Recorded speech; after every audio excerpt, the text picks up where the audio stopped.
So you said you know how to start? Yeah, so this is how we're going to start it. Hey guys, welcome to the Tempcast. Steven, take it away. Fuck you. So there was a PlayStation showcase this week. Did you know there were games at the PlayStation showcase? We're there. Please tell me about some of them, Krista. Oh, Krista's here too. AlanJohn's not here. Go ahead. Yeah, he's gone. Yeah. Oh gosh. Great, put it on me. You guys are just passing the blame, aren't you? Yep, 100%. Epic news, Grand Theft Auto 5 got delayed. Oh, crap. Did it really? When is it? It's coming out 2022 now? March 2022. Oh, geez. Oh, yeah, no, it's supposed to be the back half of 21. How are they delaying a game that came out 8 years ago? I was going to say, I'm pretty sure it came out already. Yeah. Yeah. I put 240 hours into it before I decided I actually hate this game. You put 240 hours into the pre-release beta, apparently. Oh, I guess so. It's not out yet. I keep wanting to play Grand Theft Auto 5, but I'm just like, well, they're just going to re-release it in like a year or two. Yeah, exactly. I've legitimately not played Skyrim yet. Really? Yeah, that's an actual fun fact about me. That's a goddamn delightful fact. How fun is that? I'll probably play it on the PS5, the definitive version. This is what the developers wanted you to play. The final port, obviously.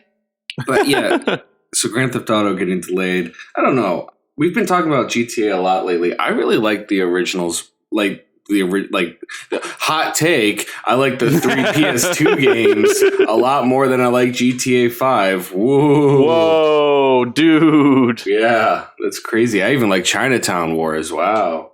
Wow, man, you're nuts. Most of the reason why I hate 5 is because it's stupid. I don't know. I like 5 a lot. I thought, hold on. Sorry. Your microphone just exploded. Yeah, holy Whoops. crap. Sorry about that. I was messing with my settings, which was a bad idea in the middle of a recording. Yeah, seriously, dude. I only just noticed it looked really low and I got scared, but I guess low is where it's supposed to be because I did test it beforehand and it sounded fine. I shouldn't be so fucking retarded. I really like 5 because... I feel like that needs to get bleeped. Well, it's all up to AlanJohn. He's in charge of the show this week. Pass the buck. That's you can't. Sorry, I didn't mean to. It slipped out. You know. Double down. I'm allowed to say that word because I am one. So. Oh, okay. I gotcha. So that makes it okay. I really like GTA 5. Honestly, it has one of the more solid stories out of the ones I've played. Granted, I haven't played all the PS2 ones. And I like the character switching gimmick. I just feel like it's getting some hate lately because of the extreme focus on GTA Online that's, taking away from real Grand Theft Auto content. That was actually what I was going to say before I just decided not to say and just said, oh, it's just a poopy game. No, it's the online portion that's really screws it up for me. I really like the story. Yeah. But there were lots of glitches. It was hard to get things to work properly. When I played it anyway, at least unlocking trophies and stuff. And the online portion, it's just I just don't like playing games with other people. it sort of makes you do that. What do you guys think about Star Wars? Because that's another important thing that we got to talk about.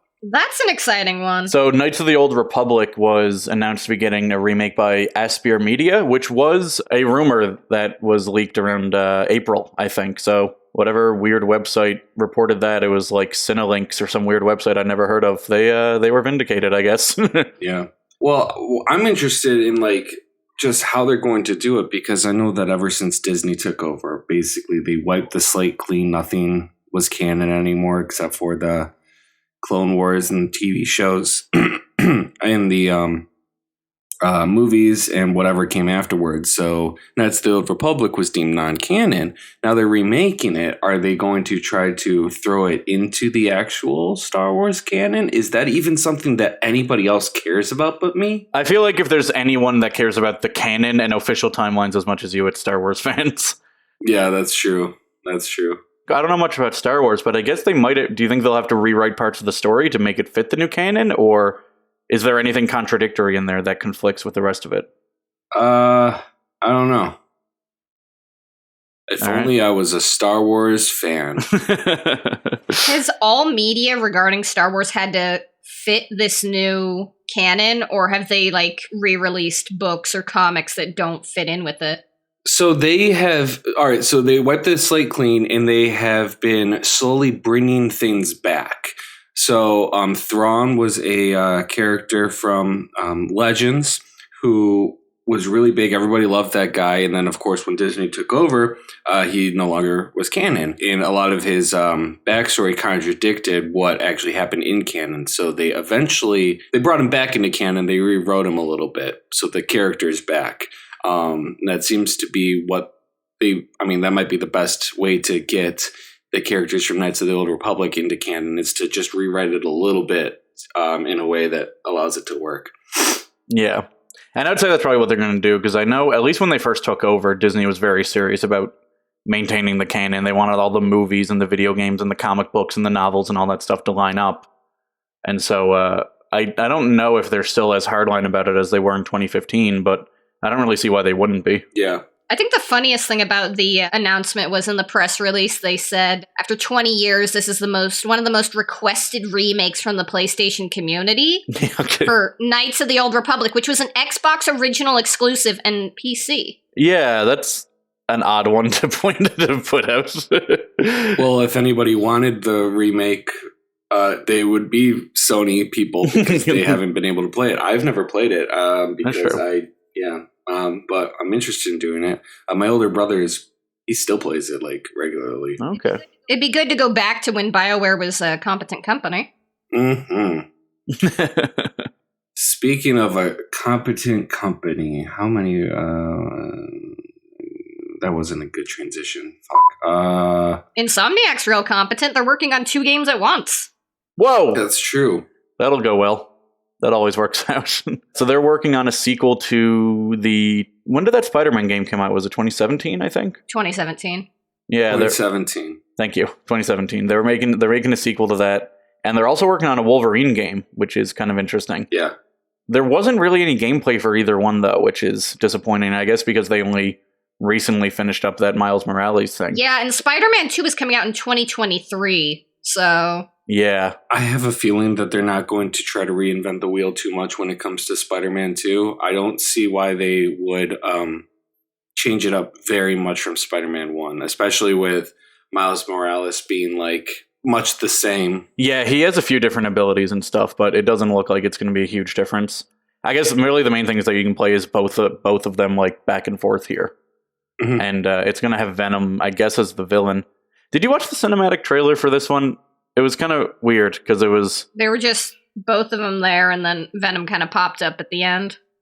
Hey guys, I'm Venom. Yeah, but there's also a dude talking very menacingly, and he has like this thick Mexican accent, and he's asking like, "Are you guys going to be enough of a challenge for me?" or something like that. And then Venom says, "Yes, we are." And I didn't know who the dude with the Mexican accent was. Did they ever show him, or was that Venom? Oh, I thought that was supposed to be Venom, but I don't know. I've never known him to be Mexican, unless I'm not super up on the comics, but maybe they're doing an Albert Wesker with him. I don't know. Right. It could be it. Yeah, no, I don't think he was either. Yeah, but I'm into that. I mean, he was Eddie Brock, and then he was like Flash Thompson. And I guess he was some other people for a little bit, but none of that really matters. Those are the two. Those are the only two anyone cares about. Yeah. God, wouldn't an Agent Venom game be cool? Have you ever read Agent Venom? I've not. It was a really weird book where it was about this war vet who lost his legs, and the U.S. government gives him the Venom symbiote thing, and it takes over his body and gives him legs, and then it sends him out on missions with like a machine gun made out of Venom goop, and he has to go and kill people for the government. And if he leaves the Venom symbiote on him for too long, it'll take over him and he turns into a monster. So he has to like come back from a mission quickly enough that he can get the suit off of him before he goes insane. Well, I wish you didn't spoil the entirety of Spider-Man 2. And yes, I am talking about the movies. Also, he's an alcoholic, and they use his struggle to stay away from alcohol as a metaphor for his struggle to stay away from the Venom symbiote. It's a good book. You should read it. Okay, so it's Iron Man. I got you. Basically, it's Iron Man. Yeah. Cool. I like Spidey Man. He's my favorite. Right after Goku and Luffy. The Wolverine game is really interesting too. I wonder where that's going to go. Do you think they're going to do like a Logan hard R, mature rated thing, or is it going to be a little bit more broad appeal like Spider-Man is, or? It's going to be a serious version of the 2013 Deadpool game. Did you ever play Ride to Hell Retribution? That kind of plays like a Wolverine game sometimes. I think they should make it exactly like that. That sounds like a great idea. I hope Insomniac is listening. You know what? Because I mentioned that Spider-Man 2 is probably not going to reinvent the wheel too much. It looks like God of War Ragnarok isn't either, but I mean that in a good way because damn, that great game was good. That game is awesome, and I'm kind of just happy to see more of it, honestly. Yeah. Like, the only thing that has me slightly concerned is Corey Balrog, who directed the 2018 one, isn't working on it. He's on a new project at Santa Monica. So apparently, the article I read said that it's fairly standard for directors at Santa Monica to move on to projects. They don't tend to stay with franchises very much. Yes. Corey Balrog traditionally did art and story at Santa Monica if he wasn't directing. He directed God of War 2 and the 2018 one. And the guy they have now is more of a combat guy, I believe. He's not... The guy that's directing this one doesn't traditionally work in story, which has me like maybe a little concerned, but I'm still more than willing to give him the benefit of the doubt, you know? Well, I remember let's thinking back to the way old God of Wars, David Jaffe did 1 and 2, and he had this vision for 3, but they didn't have him on the project, and then 3 was a completely different beast from what he wanted it to be, and then 4 is just even more completely different. But yeah. It's a whole different mythology and everything. But no, I really like the story of God of War, starting from all the way back from the PS2 era all the way up to here, because that's how I spent my the start of the pandemic in March of 2020. I played the first God of War, and I worked my way all the way up to. I started at God of War and I ended at God of War. Wow. They should have ended the series there. It all comes full circle. For people who started with the 2018 game, I really recommend playing those earlier ones. Just because it really shows that Kratos, because in the new one, or the new series anyway, in the Norse mythology, he seems like, oh, okay, he's got a dubious past where, you know, he might have done some good things, he might have done some bad things. Like, no, actually he was absolutely horribly, irredeemably, monstrously evil-y. At one point he goes to heaven, or I guess it's not called heaven, but the Greek heaven, and then he's like, I gotta go down to Greek hell. So he just starts slaughtering everybody in heaven until he goes down to hell. And then he crawls his way out of hell. He's like, oh yeah, I gotta get out of here. Blah, blah, blah, murdering everybody. And I'm like, I actually don't feel good doing this right now. Like, it's fine killing, you know, everything, but when you're killing literal, like just people who were just innocent. They just went to heaven in front of your dead daughter too.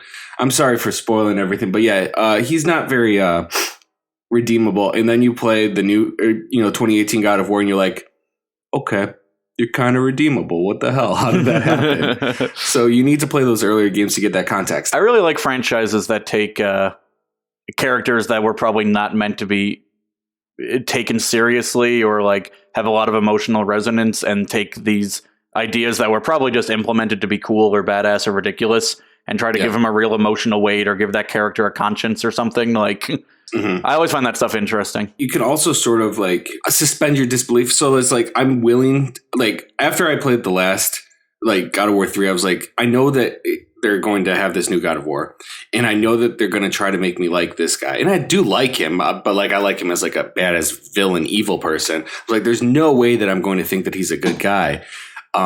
But they wrote the new one in such a way where it's like, how I know everything that he did. I know what he did. And why am I forgiving him? But also, it's probably been hundreds of years. So does hundreds of years of time between doing that redeem you? I don't know. Does it give you enough time to change? It's interesting. Yeah. Can somebody who's probably worse than Satan himself, who actually killed Hades, that's a good act. That makes him a nice guy if he kills Satan, right? Yeah, I guess so. I think you totally misunderstood the whole franchise, Eric. Kratos is a hero. He kills Satan. He kills Satan. Makes him a good guy. and then he kills God. It's like, oh yeah, he killed Hades, but also Poseidon and Zeus and Athena and basically everybody. So. And even like minor gods. He kills kids. He does. Wow, that's fucked up. He does. He killed Hercules. Nice. Helios. I think he rips his head off and like eats it or something. No, that's an exaggeration. But anyway, God of War Ragnarok is going to be good. Yeah. Uncharted 4 is also going to be good because it already exists. Yeah, and it's being remastered for the PS5, which is a little weird considering it's already backwards compatible. But what it isn't backwards compatible with is the PC, which is kind of cool. Which this also leaked a few months ago that Uncharted 4 would be coming to PC, but it looks like they're going to be bundling it into a collection with the expansion, Lost Legacy, and it's going to be called the Legacy of Thieves collection. It's kind of weird that they are remastering it for the PS5, but if they're porting to PC, I mean, it's like... Makes a bit more sense. Free money. Yeah, it makes a bit more sense. I didn't have a PS3. I had a PS4. And the first thing that I played on it was the Uncharted collection, those remakes, and I loved them so much. And I never played Uncharted 4, so this will be the first time that I do that. So I played the remasters of 1, 2, 3. You waited for the remaster of 4. Nice. Yeah, exactly. It's interesting. So Iron Galaxy, who ported the Spyro and Crash Bandicoot trilogies to PC, are doing the PC port of this game, which is kind of interesting because didn't Sony recently acquire a PC porting company called Nixes or something? Yeah. Nixies? Yeah. So do you think they're working on something? I wonder what they're working on now. Is because we don't have any indication of any other PC ports coming from Sony. I think the way Uncharted 4 leaked on Steam was they have a Steam page, and they had a lot of entries register, and that's how people knew Uncharted 4 was a thing. Oh, so right. I'm assuming that they're working on some of those other blank listings that Sony put on their profile page. Oh, that's pretty cool. That's exciting that Sony is taking this half seriously, because it's just good to see games be a little bit more available, right? Right. And if PC does it in a way that seems viable to Sony, then I'm glad to see this happen. Speaking of being made available, why aren't they porting 1 through 3 to PC? Like, oh, here's Uncharted. Start with the very ending. Start with the one called A Thief's End. It's because they want you to they still want you to play on PlayStation. I mean, Kingdom Hearts 3 came out on Xbox One, X Series X, and but not all of the other stuff either. So it's like really the 2.8 HD remix, 1.5 plus 2.5 final collection battle didn't all. I thought that was all on Xbox, wasn't it? I thought it was. Last I checked, the complete collection wasn't, but maybe I'm wrong. Okay. Maybe I don't know everything about Kingdom Hearts. I'm pretty sure it's on Xbox. Oh, is it? Okay. Yeah. Bringing 1.5 and 2.5 remix to Xbox One for the first time. Yeah, because it's on Game Pass. Okay. Okay. Well, in that case, they released it after they released Kingdom Hearts 3. So I guess just hold on and hope that Uncharted 1 through 3 come to PC eventually. Yes, because Square Enix has everything to do with Uncharted. Yeah, exactly. Well, actually, it has everything to do with Tomb Raider, which is basically Uncharted. Or here, let me rephrase for my girlfriend's sake. Tomb Raider or Uncharted is just a stupid Chinese knockoff of Tomb Raider. That makes sense. Yes. Wait, does your how come for your girlfriend's benefit you had to conflate Japanese and Chinese people? Why is she? That's some weird prejudice that you're indulging in, bro. You really shouldn't enable that kind of behavior. Wow. No. All right, let's move on before Eric puts his foot in his mouth even more. Okay. I didn't. But you put my foot in my mouth. You served it up on a golden platter. But everything to do with PlayStation, if we're going to go back to that, not only did PlayStation have a showcase, a little dev came out with a emulator for the PS4 just to show off and be like, well, even if Sony doesn't bring Uncharted 1 through 3 to the PC, maybe it'll be emulatable one day. Yes. Ooh, that's exciting. So, a scene dev released a build of Spine PS4, which is an emulator that came out, I think it was about 2 years ago. And it literally just dropped onto the scene and everyone was like, haha, that's fake. And then it ran 2 games, actually. And oh, nice. it was the Mega Man Legacy Collection, which isn't the biggest deal, but the fact that there was just a random PS4 emulator out there working on something. Yeah, it's pretty cool. And so it did nothing for 2 years, like no updates, nothing, as far as I'm aware. And then suddenly the guy came back and was like, hey, here's a new build. And it had a whole, like, insane compatibility list. Like, it runs Persona 5 Royal. Wow. So this is pretty nuts. I mean, people are running Undertale just fine. Like, any 2D games seem to actually boot and play. And to have that out of nowhere is pretty nuts. Yeah, that's actually pretty crazy. Yeah. And so it's Linux exclusive, right? Yeah, it only runs on Linux, although people are trying to rig it up to work on Windows, but I don't know. I feel like you're just adding errors to errors in the whole thing. Yeah. It's weird, though, for Linux, though. Yeah, I'm looking at this now. Like, this compatibility list is pretty big. And there's not full compatibility with all of these, right? Like, a lot of them just say intro or something. So like they can start it. Yeah, like it'll get to the title screen. Yeah, but like a lot of the Assassin's Creed games will get to the title screen and then... Frozen Free Fall Snowball Fight you can actually play. Holy crap. That's amazing, bro. I don't know. I feel like this is like super impressive, but does it limit it? Like, I guess there's a lot of people that use Linux, but I don't know. Yeah, it's definitely an interesting starting point. I assume eventually it'll make it to... some version of it will make it to Windows, I'd hope anyway, or, you know, it can provide some groundwork for someone else to do something over on Windows. Yeah.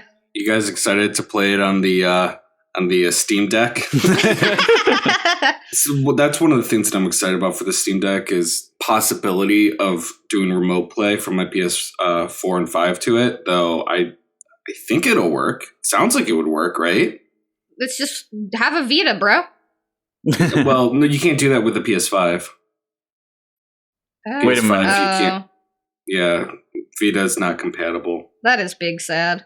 It is big sad. Hey, you can play Ghostbusters, the video game remastered on this thing. That's pretty cool. That's all right. Nice. Is it the oh wait. Yeah, it's the remaster of the old game, not the... That tends to be what happens when they put remastered in the title. Hey, you guys want to fight? Is that what's happening? about a box? Yeah. Let's go. Oh. All right, let's go, man. Let's do it. Yeah, no, this is really cool. Like there's not a ton of practical application for it right now, but it's a pretty impressive feat and will hopefully lead to some bigger deals for, you know, the end user eventually. Yeah, I mean, it's impressive nonetheless. I mean, imagine what's going to happen in another 2 years when this guy pops out of hiding and is like, hey, now you can play Persona 5 Royal completely, you know? Yeah, that's crazy. What if a week before he releases it, Sony sends a cease and desist, just like Jagex did with RuneScape? Oh, but then they fixed it. And that's also not news we're talking about today. But you guys heard about that, right? No. A little, yeah. Oh, okay. Well, I'm going to briefly talk about it. Oh. Or should I not? Nah, I mean, go for it. We don't already have like 7 topics for this episode. Oh, well, 3 of the topics are lies. So, lies. Yeah. What had happened was the dudes who made... All right. Oh, so well 3 of the topics are lies. So, and this guy put 2,000 hours into making a mod for it that gives you HD textures. And a week before it was, and this was really anticipated. Everybody knew about it. Everybody was hyped for it. And a week before he was going to release it, Jagex, which I think I'm pronouncing that correct, was like, hey, take this down. We don't like this because we're possibly thinking about doing something like this ourselves in the future. So then he took it down, and everybody threw a temper tantrum. They got really mad at the company for doing this. And then they're like, okay, our bad. And they talked to the guy and said, all right, you can release it. So now he's releasing it. So yay, it was big news. And then it wasn't big news because he wasn't allowed to do it. And then they got yelled at so much that now he's allowed to do it. So that's how your voices can be heard. Just yell at a company loud enough. And they will listen 100% of the time. Yeah, that's pretty cool, actually. I like that. I'm surprised they didn't go the route of like buying his work and just making that what they were going to do. But the thing is, it's just like they said, we're possibly thinking about doing something like this in the future. I mean, they didn't word it quite like that, but it's not like, oh, he's stepping on our toes right now. It's like, hey, we might want to profit off of this. Yeah, exactly. So anyway, in news that actually matters, how are you guys enjoying June? Because it's June 15th. Is it? It is, because Atmosphere hit version 1.0. That's cool. It really is, actually. I mean, the team has been working on that for years now, so I'm sure it's a big relief for them to actually release version 1.0, and they rewrote a lot of code. I mean, it seems to be a really big release. So for anyone who still cares about hacking their Switch and hasn't hacked their Switch, you know, exciting stuff. What are the updates? Like, what exactly are there new features? Are there why was this a big enough deal that they deserved the landmark like 1.0 thing? So they there was a thing called Fuse, or I think that's how you pronounce it, and it basically was they rewrote the entire code, and so Atmosphere in general just is way faster now. Oh, cool. And so it's just speed boosts across the board, and it's probably just like a really stable update, which is probably why this went with 1.0. It's finally stable. Yeah.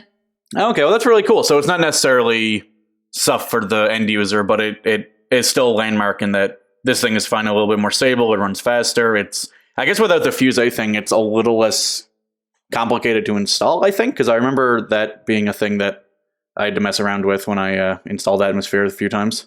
Right. I mean, it's pretty cool, it seems like. I don't really know with the technical stuff, but, you know, it's good to see. It's exciting. I'm sure it's a big landmark, just I don't know how to comprehend it correctly.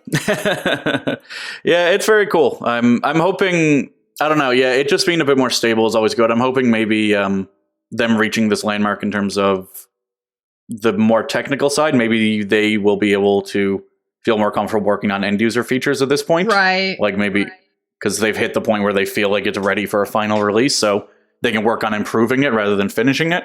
Speaking of which, it is worth pointing out that it's still, I think this is a pre-release, right? It's not technically out yet, is it? I think it came out since originally. I think it was supposed to come out the 9th? Oh, you're right. Yes, it came out on the 9th. Good call. So it's all good now. I'm going to buy a Switch immediately. I don't know, I feel like I should have gotten one already. They're pretty good.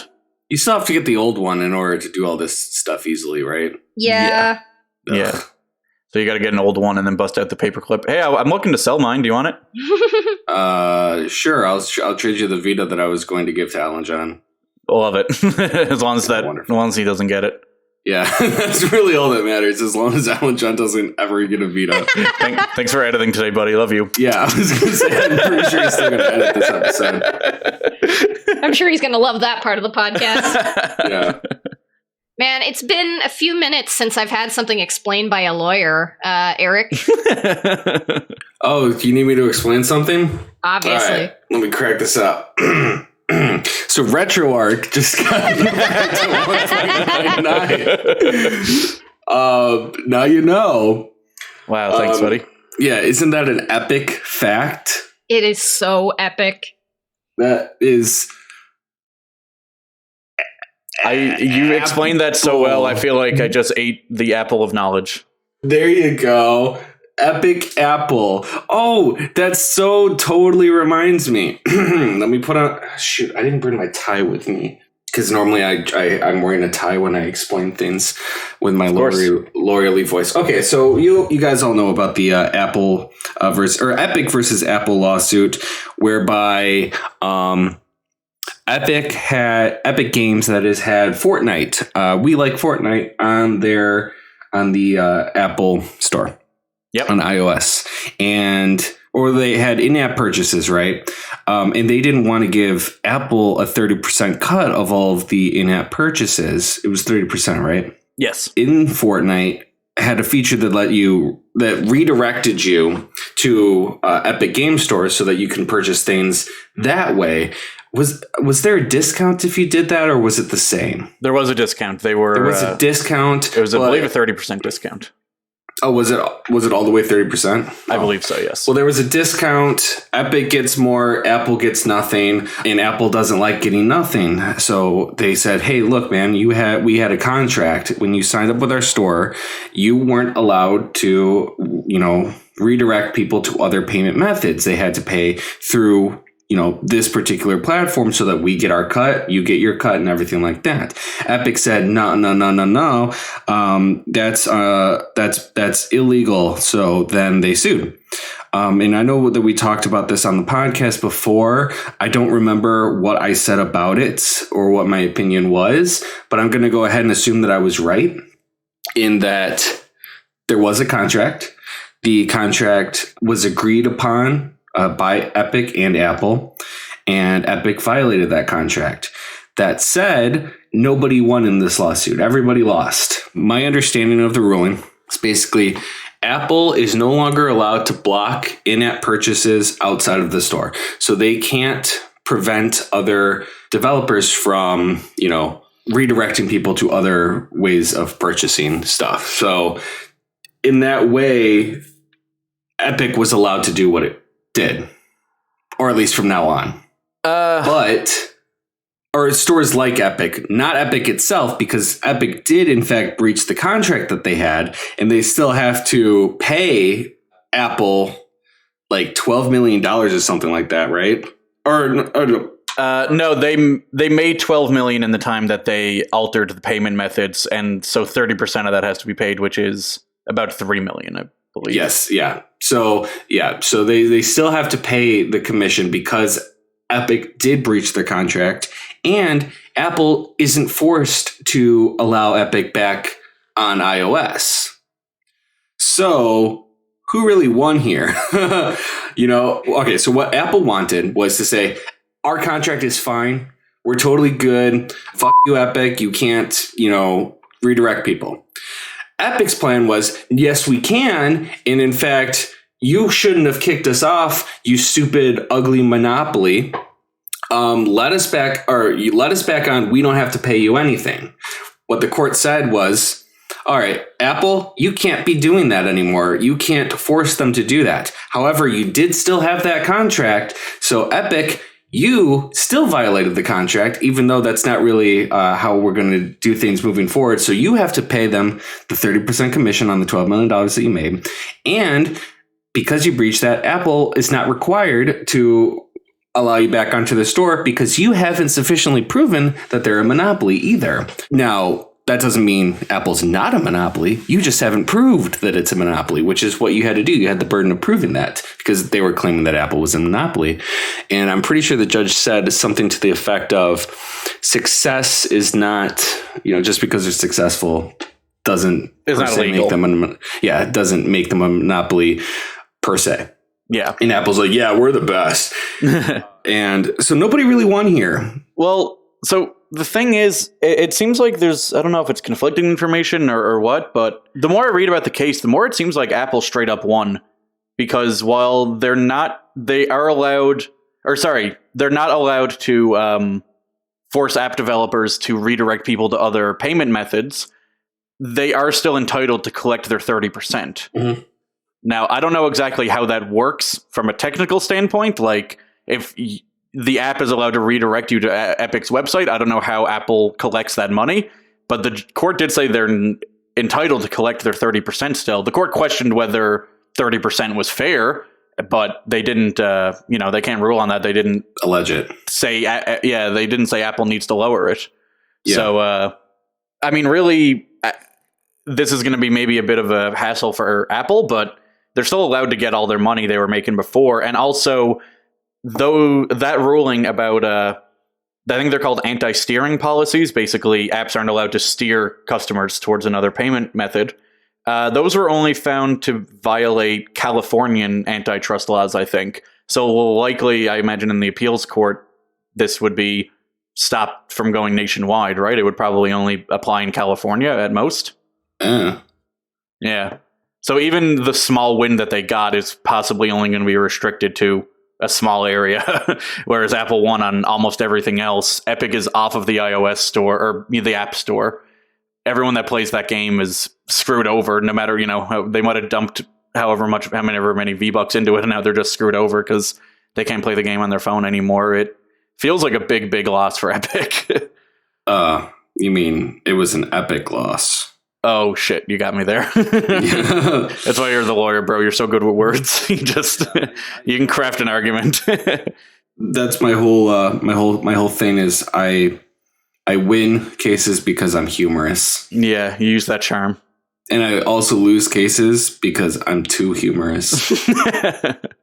There was also a thing that happened a day or two before this ruling came out where South Korea put a new law into place where basically what this ruling said that Google and Apple, well, Google doesn't do it anyway, so Apple has to allow developers to redirect to other payment services. And Epic took the opportunity to be like, "Hey, Apple, are you going to let us back on the iOS store?" And Apple said no. So we don't know whether or not they're going to be allowed back on, stateside, but it doesn't seem likely based on that. And in fact, Tim Sweeney tweeted out that he will not put Fortnite back on the App Store unless Apple starts paying fairly, which feels a little bit like quitting after you get fired. Yeah, it's like you're not allowed on there. It's like, well, I don't want to be on there anyway. It's their loss. It's like a virtual experience, man. Yeah, it's a metaverse, bro. Yeah, like fine. You don't want my metaverse on your App Store, whatever. Yeah. So, and like the big thing that Epic wanted out of this was to get was to be allowed other app stores onto the iOS platform so they could put EGS on there, I imagine is what they wanted. And that would actually fulfill what they were saying, that they wanted to, help smaller developers, because then like Itch could get on there or whatever other storefront. And that would have been cool. That would have actually helped indie developers. It would have helped everybody. Whereas this really doesn't change anything. It seems like this whole lawsuit was basically just a big waste of time.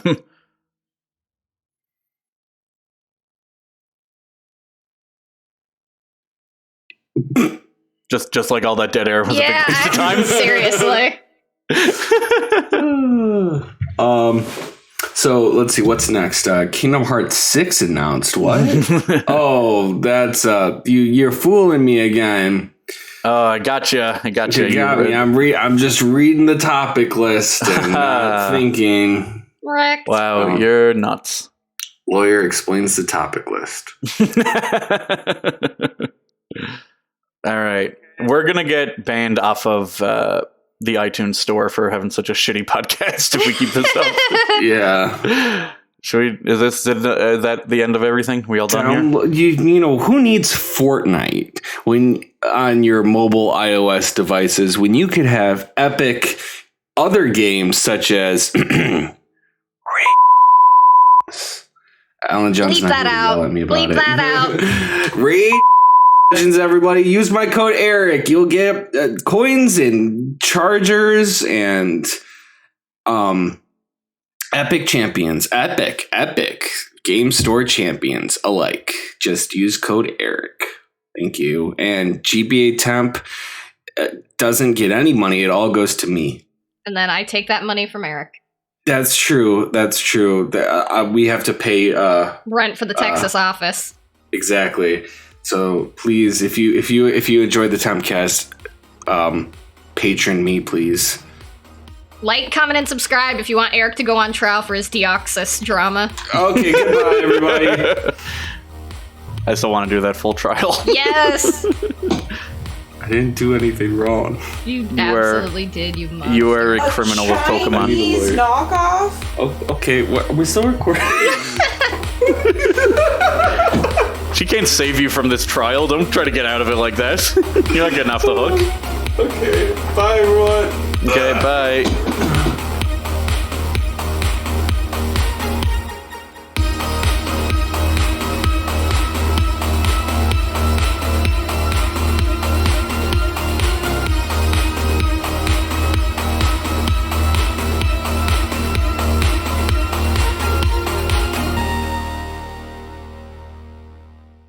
What the fuck was that shit? Yeah! This was by far the worst episode of the Tempcast ever. They couldn't even recognize Kraven the Hunter. Like, what the fuck? How do you not know basic Spider-Man lore? This was a total disaster beginning time. Yeah. Also, the lawyer segment sucked balls. Ericzander did not even explain the lawsuit. Stefan had to do it for him. Honestly, I still cannot believe this podcast doesn't have Portuguese captions yet. Yeah. How am I even supposed to share this with my friends? Also, when is it finally going to be available on SoundCloud?